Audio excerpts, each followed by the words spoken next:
Hey, it's John Gafford. If you want to catch up more and see what we're doing, you can always go to thejohngafford.com, where we'll share any links that things we talked about on the show, as well as links to the YouTube where you can watch us live. And if you want to catch up with me on Instagram, you can always follow me at thejohngafford. I'm here. Give me a shout. Back again for part 2 of Friday's episode, where, quite frankly, we're talking about just if you got bad ideas, stupid, where's the line with Halloween costumes, just all kinds of stuff. But if you saw Jon Gruden get fired for some stuff, he said, 10, 3, whatever, how long ago it was, just stupid things he may have done, and you may have thought to yourself, oh, shit. I used to be a moron. I used to be an idiot. And, the first thing I'll say about this is I'm going to celebrate one of the Beastie Boys. I don't remember which one it was. Whichever one it was. They was doing an interview, and they said, how can you come out here now and say that you support women when your lyrics were so misogynistic in the past and all of these things? And his comment back was, he goes, look, I would rather be called a hypocrite than be somebody that's never learned and evolved it as a human, right, is what he said. So, I like to think that we all get better as we get older. We've all said and done dumb things in the past, some more dumb than others. But let's say, Connell, you're sitting there and you're somebody at home and they're sweating it out right now. Actually, you know what? I'm going to save your voice of reason for just, the voice of whatever might happen. So, Colt, let's say it's you.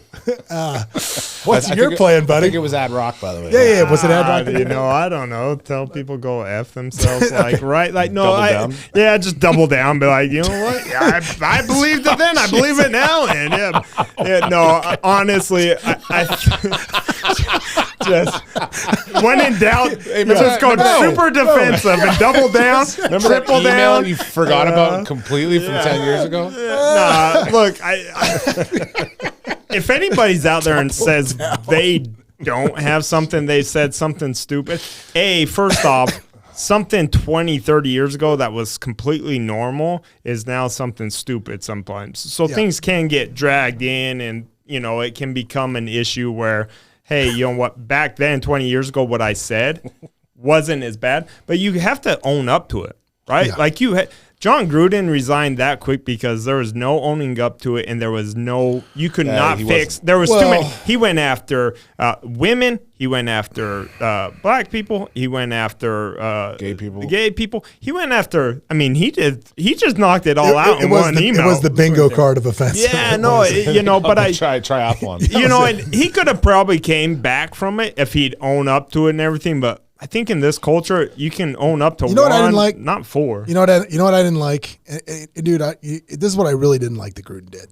I didn't like the spin on the lips comment was supposed to mean he's got rubber lips, and he's like, is he like looking at some 1700s thesaurus for analogies that will somehow bail his ass out? Look it up. Try to see if that's actually a phrase that people use. It doesn't. I didn't look. I'm going to look it up now. Well, you know what's funny, though? The irony is that the Raiders. Now, here's the thing. People talk shit about the Raiders sometimes. It's, a bunch of thugs. Think of the history of the Raider in terms of how they had the first black coach, Art Shell. Yeah. They had the first Hispanic coach, right? Nassib came out as openly gay player. Right? They're like the most woke team in the NFL. Oh, yeah. They are entirely. Al Davis had a strong. He just wanted to win. He did. It doesn't matter. Very pro-race relations, pro-player. Right? And I think that's so the Raiders have a strong history of inclusiveness, and so does Las Vegas as a city. It's a place with a lot of kind of transient people and blend. You have to learn how to get along. It wasn't. Now it is. Well, no, but I'm saying things grow over time, right? And I'd like to think our city is very I think anytime you're in a cool little spot like Vegas or Miami or New York, you'll still go to, somewhere in the middle of Wisconsin or something that it's not, right? And I think that's a beauty of, like you said, traveling, right? Mm-hmm. When you travel, you get around all these different cultures and stuff. The great thing about living in a big city is you get to see different cultures. I mean, I never in my life ate Cuban food, we didn't have Cubans growing up. We had a lot of Mexicans, a lot of Guatemalans, but to get that, or real like authentic Asian, like Chinese food or something like that. Like you don't get it, and then to get the cultures, you don't understand people at that That's point. why people even come to Las Vegas. That's why It's a everything. piece of shit show like Zumanity, which to me is just laughable. Right. I think we've actually hated on Zumanity Yeah, as much as much we've as- hated on Chili's. Yeah. Because let me tell you something, Chili's. You thought you were going to get away with it for have a segment where we didn't talk about you, but no, you didn't. You served me 6 margaritas and then towed my car, Chili's. Towed his car? My Did you car? ever get your money from Salt that? Lake City Chili's. Dreadful. I'm going to Sorry, as you were Salt saying, Lake. Colt. No, I'm going to Salt Lake. I'll be right next to there. Would you like me to Don't take go to some? Chili's. No, I think you should go in there and you should tell them, say, hey, look, dude. I'm going to I don't know take if you guys know this. There's this podcast and they talk about you guys every There's a week. target on your Follow It'd be great. Colt_Amidan on Instagram. Yes. I'll send a picture of Get a lot. Chili's getting drunk. No, here's what I want you to do. No, seriously. Want me here's to what I serve want you to do. them? I want you to go into. I want you to go into Chili's, and I want you to say, "Hey, did you guys know there's a podcast that talks about your restaurant every week?" And they'll be like, "Really?" Say, "Yeah." And then I want you to get the manager on like live. Say, "Dude, can I get this?" And be like, "Why serve a guy 6 margaritas and then tow his car?" I want you to ask him. Chili's. You know What's up with you, Chili's? I might do it. And then he'd go, "Why are you going to a Garth Brooks concert, John?" Yeah. Allegedly, John. counselor. Allegedly, counselor. But yeah, no. So Colt's advice of doubling down, I'm not sure if I would take that one. Here's the thing. Here's the thing. Oh, well, hey. People, there's this Chinese saying that the nail that sticks out gets hammered. Okay? So the more you're in a public forum, the more you're noticed.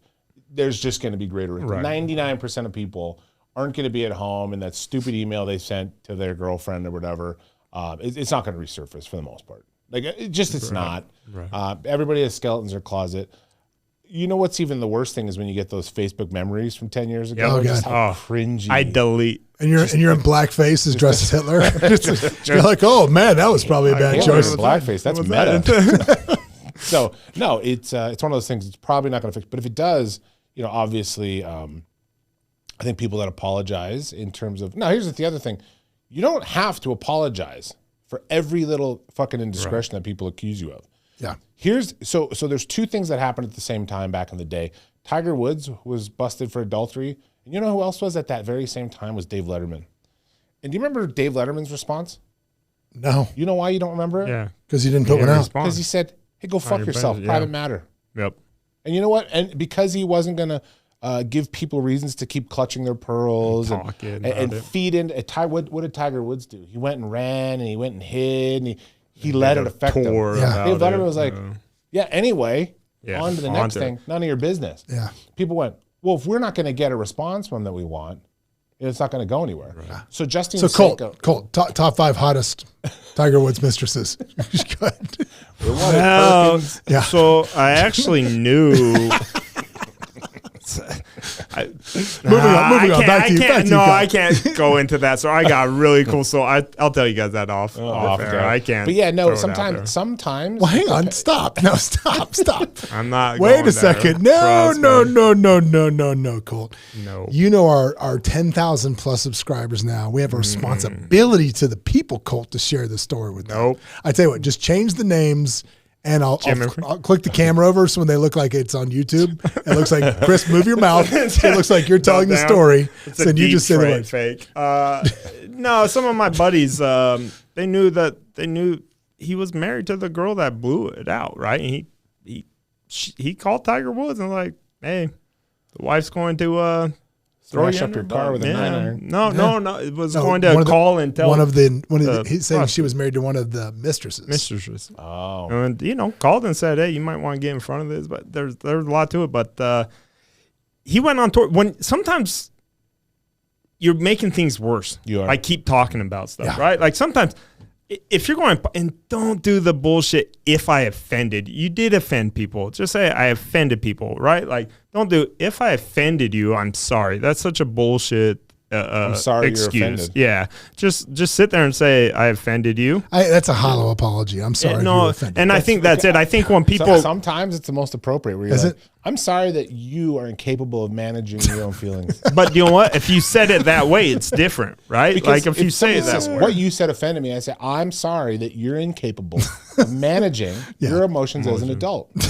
Because I'm sorry that it's. I'm sorry that's true. But you know what? Honestly, it just depends on how bad it was, right? Like Of course. John Gruden, there was there's no coming back at that when you are relied upon with 90% African American people, and you're supposed to be the leader of that. Yeah, that wasn't you can't pay $10 million to make better decisions. Well, yeah, and in all fairness, he wasn't working for the organization. He wasn't doing that, but Chris, it goes to me. My issues with you're working in the game. Yeah, my issue with Gruden is you're not some guy that's around nothing but white guys and don't know the difference, right? Like they're not hidden in some little town in the middle of nowhere.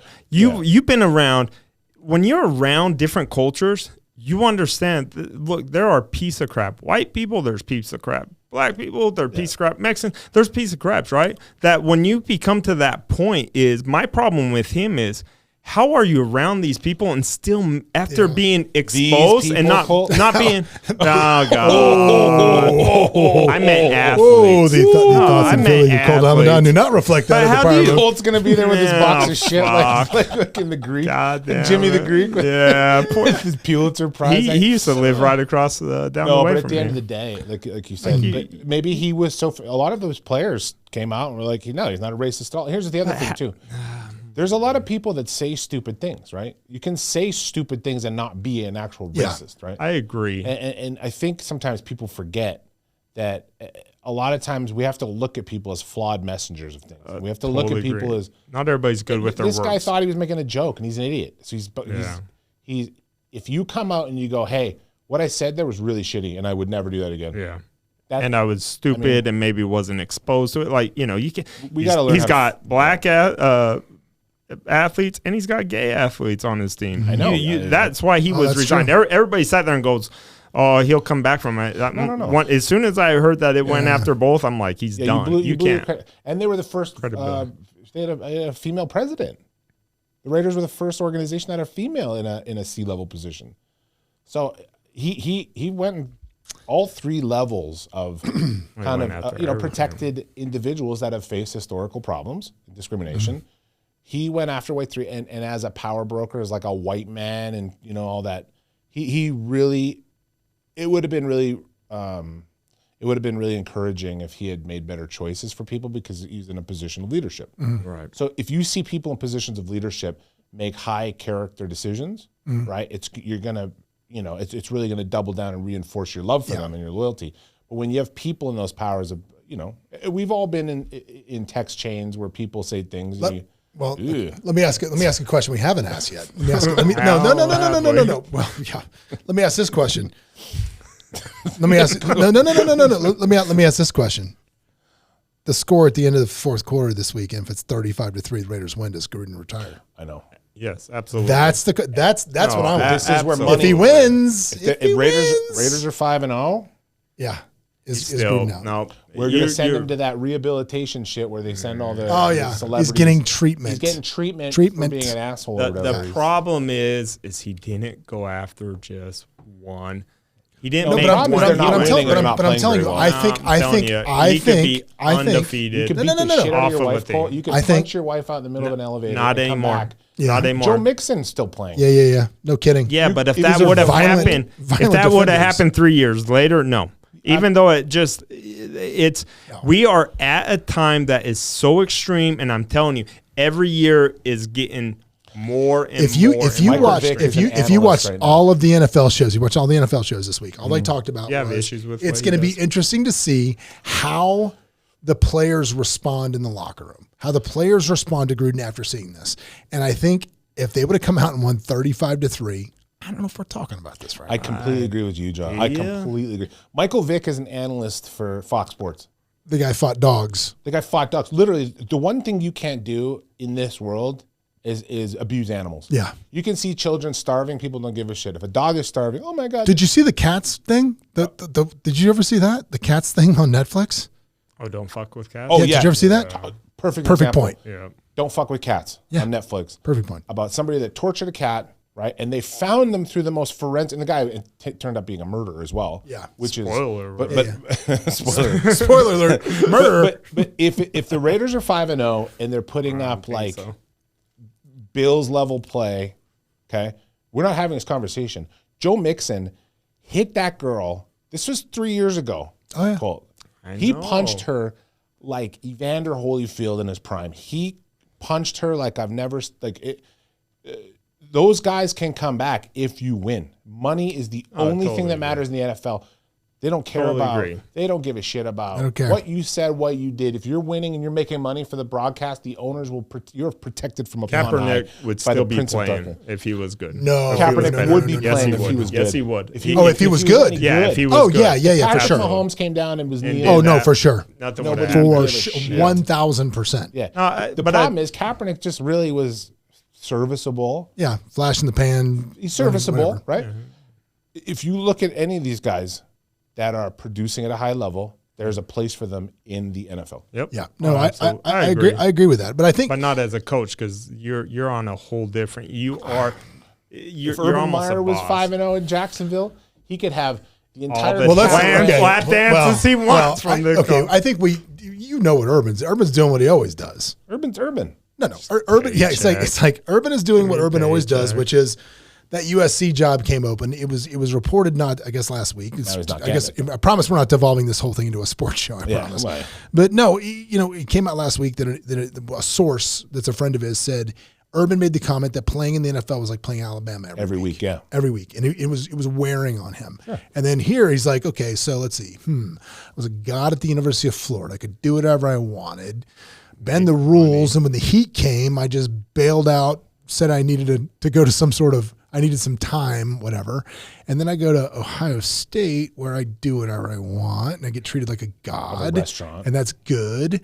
And then I come here and I'm getting my ass kicked every week and it's not good. And did USC just fire their coach? No, they apparently he had been in talks for the USC job. Now he's not getting it.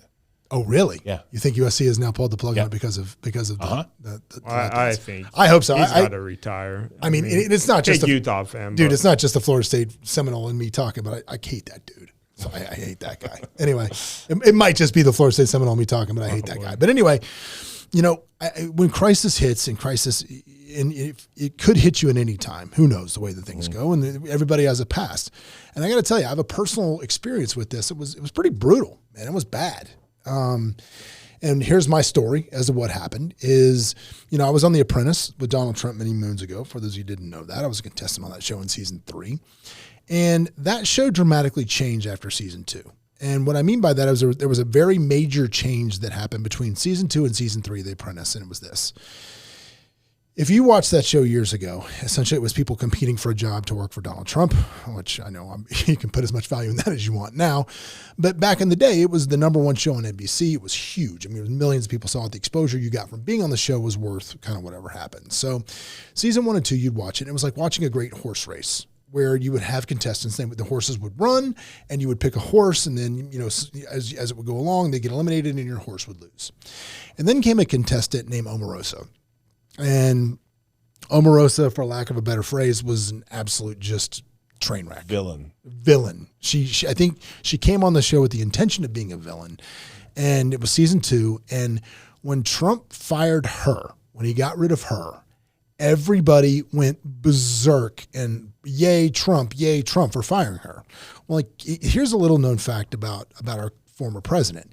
He feeds on attention, in case you didn't know that. He likes the applause. Likes the applause of the big arena. I know, shocker, right? Likes the applause of the big arena. He enjoys it, thrives on it. It powers him.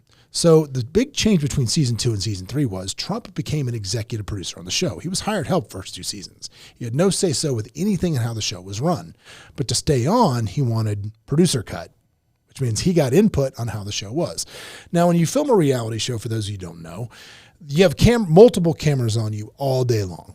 Right? It does not stop. I mean, we were there for 50-something days and you live with a camera on you while you're sleeping, while you're walking, talking, everywhere you go. There's always a camera.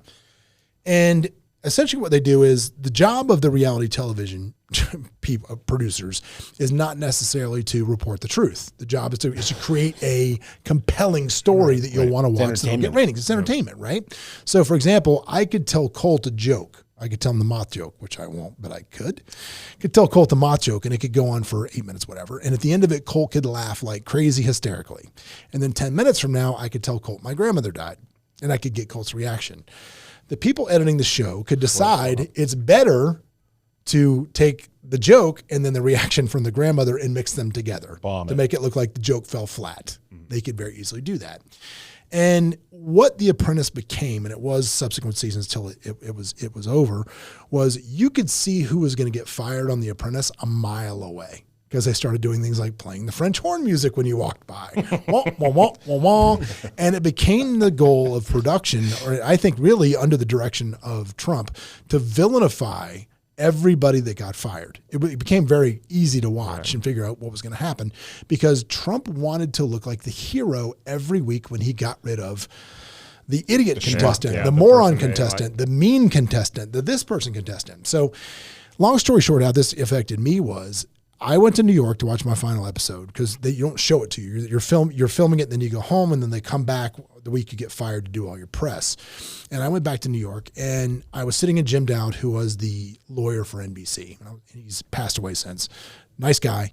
But I was sitting in his office watching my final episode. And dude, now granted, the stuff came out of my mouth at certain times, but I would be joking around with some of the girls like Aaron and Stephanie, and some of the girls were on the show with me, and I would say something funny. And during this task, I made a comment that I was going to go pimp some girls, and they were all giggling. It was funny. We were laughing about this. Yeah. But they cut that together to make it look like they were hyper offended by it. So I get labeled as sexist. Even though I was partner, every company I had at the time, I was partners with a woman. I've been working around women my whole life. I had tons of female employees, and it was so crazy to me as I'm watching this unfold, and I kind of got the tone of what they were trying to do with the edit. And I was like, holy shit, this is going to be bad. Yeah. And I literally, I literally picked up my chair and threw it at the wall in Jim Dowd's office. I'm like, you can't air this. He's like, it's done. There's nothing we can do. This is where you're at. You signed away. You signed away. Exactly. You signed it all away. And so, there comes the French horn on John. And it was so bad that literally Katie Couric refused to interview me on the Today Show. She refused. Because you're the heel. Did Matt want to? No, Lester Holt. I had to do it. Lester Holt didn't interview me, but Katie was supposed to. She refused to do it. That pig. And then I spent an entire day on press of what should have been me promoting my company and talking about positive things that I do, playing defense to my performance on this thing. And like Homer Simpson when he grabs the Venus de Milo off the gummy. Yeah. So literally, here's what happened. So, and this is back in the day. So back in the day, there was Television Without Pity was the forum where I'm getting murdered on these online forums. People are up in arms about me. I'm just getting demolished. And I like to say my claim to fame is I took the most dramatic nosedive in reality show history, because everybody, the first episode, they're like, this guy's going to win. He's the smartest guy ever. And they're like, fuck this guy, string him up. And I'm like, oh my God. And it was a mind twist, because especially it was something that, taken out of context, I didn't even really do. So what I did was I played defense all day, and I tried to explain this, and I tried to explain, they're telling a story, and they're playing me as a character, and they wanted me to be the evil prince, and blah, blah, blah, blah. And that even made it worse. Yeah. Look at this guy thinks he's so important that they're going to take the time out to. God, it did. It made it worse. So the reality of it is if anything like this happens to you, do a couple things. What I should have said and what I should have done was, number one, as soon as it came out, both Aaron and Stephanie, the girls that were supposedly hyper offended, came kind of rushing to my defense. They're like, dude, that was crazy. Like, if you want us to go on and say anything, and in this day and age, it'd be much easier with social media, because you could just connect out to people and put stuff out. It would be everywhere. Then, literally, I had the 45 seconds that the camera was on me to make a point. When I was doing these interviews, it'd be much easier to deal with now. But if you deal with it now, I think a couple things. Number one, own the fact that whatever came out of your mouth came out of your mouth. Don't double down on it. That's bad. Cool. Own the fact that what it was. I really like social proofing. If you supposedly offended someone or a person or said something directly to that person, I think that person directly saying I was not offended is a positive. Mm-hmm. Sure. I think it's hard to continue to go down the road of saying, like, for example, if I send an email to you and I say something mean to you, and then it comes up and people are like, oh, he's so mean. You'd be like, dude, I was not offended by that. We were joking around. We were just joking around. Don't also be this guy, to your point, John. Don't be the guy that's like, I'm not racist, I have a black friend. I'm not sexist, I have daughters. Like, you can be a sexist father. Yeah. Like, what you want to do is say, look, I said that, and I wouldn't say that again because I don't feel like those words are appropriate anymore. Yeah. Right. And that's not how I feel. that I think is one of those responses where if you don't take that as good enough, that's a you I can't help problem. you. I can't help you manage your own feelings because I want people to grow and change. Like you said, the Beastie Boys point, it was Thomas Jefferson or something. He said, you're a flip-flopper politically. You felt this position one day and now you feel this way. He goes, well, when the facts change, my opinions change. Yeah. Right? Yep. And I've learned, I didn't realize that, I hear people say this all the time. Why don't these people pull themselves up with the bootstraps? Or why don't women do this? Or why don't, I don't like when gay people shove it in my face. It's like, well, is it being shoved in your face or do people just want equal rights? Right? You go, oh, well, I didn't realize that my perspective made me only see something one way. I've changed my opinion. Now, that's what I want to see in this world. Yeah. And if it hasn't changed after reviewing the facts objectively, then it hasn't changed. But at the end of the day, we need in our culture to be open to change and growth. But I think you're going to be the victim. I mean, thank God, honestly. I said the comment earlier, it would have been easier with social media that I could have put out a better statement to deal with that when it happened 10 years ago or 15 years ago, whenever it was. Jesus. But it would Did I get old sitting here? Yeah. I think I did. But no, I could have put out a better statement dealing with that. But the reality of it is it probably would have been worse. Yeah. I mean, look at this. And I'm going to talk about this. I don't know if I should. I'm going to talk about it anyway, but I don't know if you guys saw this, but NASCAR race at Talladega. I don't know if you saw this or not. Racer wins. It wins the truck race. His name is Brandon something. Let's go, Brandon. Let's go, Brandon. Yeah. All right. Do you know who that reporter is? No. That's Gavin's wife. That's my partner's wife. Oh, wow. Yeah. So let's talk about that for a second. Okay. So here's what happened. Here's what happened. So everybody's on the sidelines of this thing and they're chanting, fuck Joe Biden, right? She's got those NASCAR pit headphones on. Yeah. Where, I'm sorry, these headphones are designed to let you talk to the booth while there's a 2,000 horsepower, whatever car revving at 9,000 RPM standing next to you. Yeah. NASCAR race, you do not understand how loud it is. So incredible. It's so incredibly loud. And here's the thing. I'm going to tell you this right now. Is she got a blur about people like, oh, the left-wing media, they made her say that's covered up, blah, blah. Dude.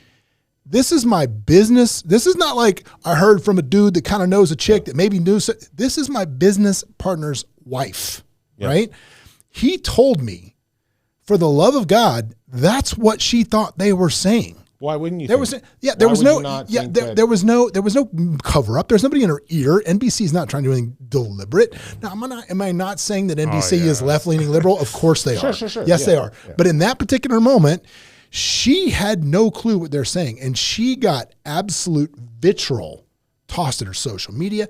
Gavin got emails attacked at him. Oh, left-wing libtard. Dude, no. She's trying to do her job at a NASCAR race, not make a political statement about what it is. And because of the echo chamber that people like to exist in online, now she's – and here's a newsflash for you. I'm pretty sure, because I know the net worth of my partner, and as well, I'm pretty sure they don't vote blue. Let me go and help you out with that one. Let me help you out right now. Pretty sure they vote with the old checkbook there, buddy. I don't know that for a fact, but I'm pretty sure they're conservative. Have you seen that meme that it has the English chanters in the soccer stadium? Mm-hmm. It's the chant is, "That is embarrassing. That is embarrassing." So in English, they chant this thing, "That is embarrassing." Mm-hmm. But there's this thing, it has 8 different things. It's like, that sounds Flintstone vitamin. It's like, which one is this? It's like that guy that did the whole comedy sketch. But the point is, like, okay, number one, it's not what she said. Right. But number two, even if it was her, and on the headphones, you got a live broadcast from Talladega. Right. And this is not what happened. But even if it was, and you got your boss in your ear saying, you need to address this and say this. You're a paid employee with headphones on, listen to the booth, a producer tell you what to say. Even if it was that, she doesn't deserve to get smashed the way this just. And it's disgusting and offensive that people think that they're somehow defending some ideology by attacking her is ridiculous and offensive. But what about this? Let's say she heard them clear as day in here. And they're saying, fuck Joe Biden. What is she going to do? What's she supposed to do? Say, oh, those people behind you are saying, fuck Joe Biden. You hear that, Brandon? So isn't like literally the most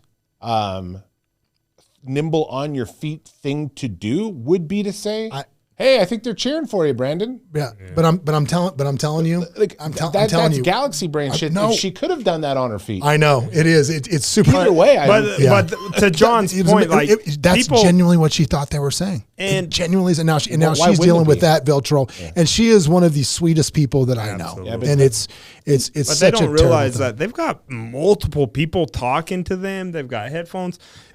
When you're doing interviews, or these guys have 2 or 3 people in their ear, like talking stuff. You can't hear anything. You can't hear anything. So not only are you not listening if you could hear something, but you're focused. But that well, went back to Yeah, what we talked about before. It's the anonymous green egg on Twitter that's got all these big opinions. Yeah. They don't do shit though. Yeah. Like, she's out there on TV. She's out there, presenting herself.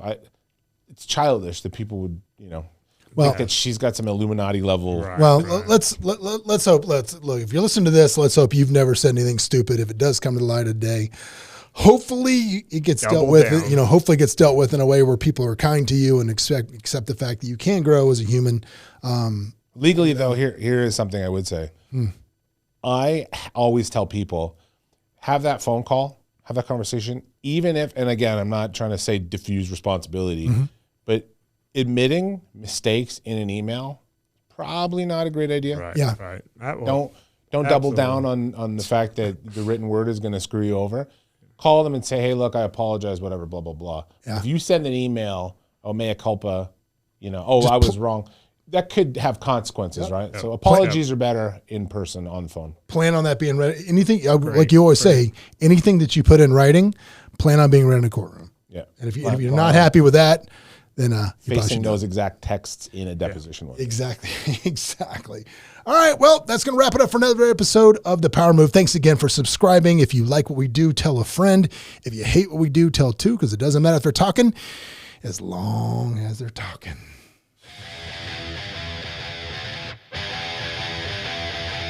Hey, it's John Gafford. If you want to catch up more and see what we're doing, you can always go to thejohngafford.com, where we'll share any links things we talked about on the show, as well as links to the YouTube where you can watch us live. And if you want to catch up with me on Instagram, you can always follow me at thejohngafford. I'm here. Give me a shout.